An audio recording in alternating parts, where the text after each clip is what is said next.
Audio 4 पुस्तक का नाम मर्यादाओं का उल्लंघन न करें। लेखक पंडित श्रीराम शर्मा आचार्य। विश्व विधान नियति चक्र की अनुभूति के लिए विवेक युक्त निरपेक्ष बुद्धि की आवश्यकता है। अविवेकी अज्ञ मनुष्य अपने जीवन की समस्याओं का हल ही नहीं निकाल सकता, तो इस संसार के मूल नियम, मूल विधान को समझने की बात तो और भी दुरूह है। इस तरह के अज्ञानी जनजीवन की बाह्य घटना और उनके अच्छे बुरे परिणामों से ही सुखी दुखी होते रहते हैं। वे नहीं समझते कि उन्हें सुधारने के लिए ही दुख एवं कष्ट दंड रूप में किसी नियति की प्रेरणा से मिलते हैं। इसी तरह अच्छे कार्यों का परिणाम सुख, शांति, प्रफुल्लता, उल्लास, वरदान के रूप में मिलता है। गंभीर चिंतन के द्वारा मनुष्य विचार करे तो उसे भौतिक बाह्य जगत के प्रत्येक क्रियाकलाप के अंतर्गत एक शक्ति काम करती हुई मालूम पड़ेगी। एक नियत विधान के अनुसार संसार के कार्यों का नियमन संचालन होता दिखाई देगा। आग छूने पर जला देती है, पानी गीला कर देता है, विद्युत छूने पर प्राण हरण कर लेती है, बर्फ ठंडी लगती है। कदाचित नक्षत्र टकरा जाए तो विश्व में खलबली मच जाए। इसी तरह कई नियम देखे जा सकते हैं। ये बाह्य जगत में काम करते हैं, इसलिए उन्हें भौतिक नियम कहा जाएगा। सूक्ष्म जगत में काम करने वाले नैतिक नियम कहलाते हैं।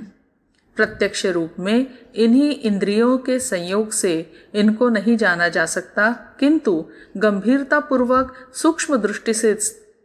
सूक्ष्म दृष्टि के साथ देखने पर इन्हें उसी तरह जाना जा सकता है जैसे किसी भौतिक नियम को। नियति चक्र की अनुकूल दशा में चलकर ही व्यक्ति और समाज की उन्नति, विकास का मार्ग प्रशस्त होता है। इसके विपरीत चलना, विश्व नियम का उल्लंघन करना, अपनी अवनति और पतन को निमंत्रण देना है। विद्युत का सदुपयोग करके उससे बड़े महत्वपूर्ण काम लिए जा सकते हैं। मशीनों, इंजनों, पंखे, रेडियो तथा अन्य उपकरणों को गति मिलती है। सुंदर सुरुचिपूर्ण प्रकाश प्राप्त किया जाता है। सचमुच विद्युत ने संसार का नक्शा ही बदल दिया है। इसी बिजली को यदि गलत ढंग से छू लिया जाए तो यह प्राणघातक तक बन जाती है। आग का उपयोग मनुष्य की बहुत सी समस्याओं को हल कर देता है। अग्नि मनुष्य की जीवनदाता है, किंतु गलत ढंग से नियम विरुद्ध होने पर यही प्राणलेवा बन जाती है। परमाणु शक्ति संसार के अभाव, गरीबी, अनेक समस्याओं का समाधान करने में समर्थ है, किंतु उसके गलत उपयोग से संसार का कुछ ही समय में नाश भी किया जा सकता है।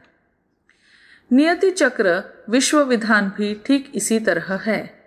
इसके अनुरूप चलने पर मनुष्य की उन्नति, विकास, समृद्धि का मार्ग प्रशस्त होता है और इसके विरुद्ध चलने पर मनुष्य को असीम दुख, परेशानियां, विपरीतताओं का सामना करना पड़ता है। विश्व नियम, नियति चक्र किसी के सुख दुख का ध्यान नहीं रखता। वह एक नियम है जो सब पर लागू है। यह दुधारी तलवार है।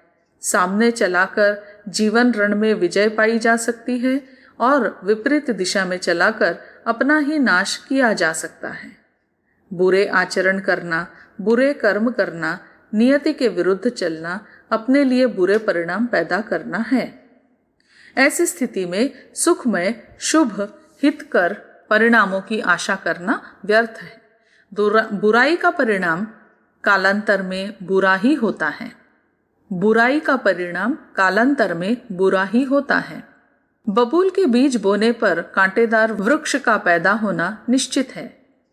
किसी भी तरह का अनैतिक बुरा कार्य करने पर शारीरिक अवज्ञा, मानसिक रोग या किसी बाह्य दंड विपत्ति का सामना करना पड़े तो इसमें कोई आश्चर्य की बात नहीं है। नियति चक्र नैतिक मर्यादाओं के विरुद्ध आचरण करने पर मनुष्य का मनोबल क्षीण हो जाता है। कई तरह के कुविचार कुकल्पनाएं उसके मन में घुस जाती हैं, जिनसे बाह्य जीवन भी प्रभावित होता है और उसके फलस्वरूप कई दुष्परिणाम मिलते हैं। मानसिक द्वंद्वों में मनुष्य घुल घुल कर विनाश को प्राप्त होने लगता है। अनैतिक आचरण से मनुष्य का विवेक, नैतिक बुद्धि प्रबल नहीं होती और उसे उचित अनुचित का भी ध्यान नहीं रहता। फलस्वरूप गलत निर्णय होते हैं और इससे मनुष्य भयंकर दुखद परिस्थितियों में पड़ जाता है। इसका यह भी अर्थ नहीं कि विश्व नियामक विधान की मर्यादा तोड़ने वाले मनुष्यों से कोई दुश्मनी हो। यह सुधारात्मक संतुलन पैदा करने वाला तत्व है। जिस तरह किसी रोगी के बाह्य लक्षण उस रोग को प्रकृति द्वारा शरीर से बाहर निकालने का प्रयत्न है, उसी तरह नियति चक्र के विरुद्ध आचरण करने से मिलने वाला शारीरिक या मानसिक दंड अनैतिक कार्य करने वाले को उस ओर से विरत करने के लिए ही एक प्रयत्न है। अभिमानी दुराचारी अपनी असहाय दीन अवस्था में अपने अनैतिक कार्यों के लिए बहुत पश्चाताप करते हैं। नियति की ठोकर खाकर ही मनुष्य को कुछ होश आता है और वह अपने दुष्कर्मों के बारे में समझने लगता है। भविष्य में ऐसा न करने का संकल्प भी करता है। खासकर परेशानी की स्थिति में तो वह दुष्कर्म नहीं ही करता। ऐसी स्थिति में कई सुधार भी किए जाते हैं, अनैतिक कार्य छोड़ देते हैं। विश्व नियामक सत्ता का अनुभव करने लगते हैं और उन्हें यह सोचने को बाध्य होना पड़ता है कि कोई सत्ता हमसे भी प्रबल है जो हमारे कर्मों का लेखा जोखा लेती है। इतिहास साक्षी है कि जब नियति की ठोकर लगी, विश्व विधान के अनुसार प्रतिक्रिया पैदा हुई, तो बड़े बड़े महारथी दिग्गज बलवानों को यह सोचने के लिए मजबूर होना पड़ा कि कोई हमसे भी शक्तिशाली सत्ता है जो हमारा लेखा जोखा लेती है। उनका गर्व काफूर हो गया।